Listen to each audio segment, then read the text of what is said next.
Kashyap from +1 Science. Today's thought: don't be waiting for tomorrow, as tomorrow will never wait for you.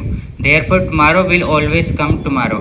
कल की प्रतीक्षा मत करो, क्योंकि आने वाला कल कभी तुम्हारा इंतजार नहीं करेगा, इसीलिए कल हमेशा कल आएगा. Thank you and have a nice day. News: तुर्की में भारतीय सेना ने संभाला मोर्चा, फितरड हॉस्पिटल में घायलों का इलाज शुरू, एनडीआरएफ रेस्क्यू में जुटी. आज राज्यसभा में राष्ट्रपति के अभिभाषण पर जवाब देंगे पीएम मोदी.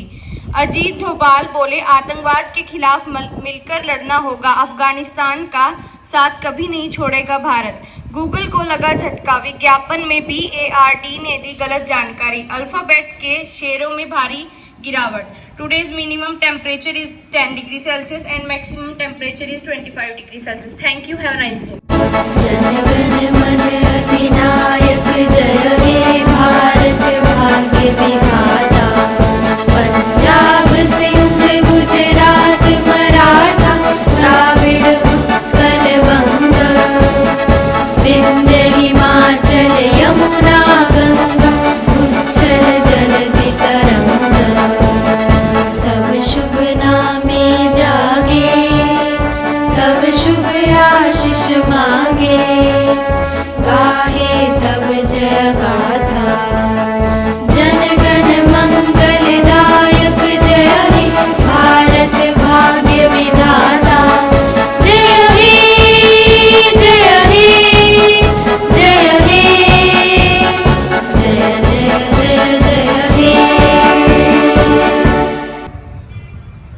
Judges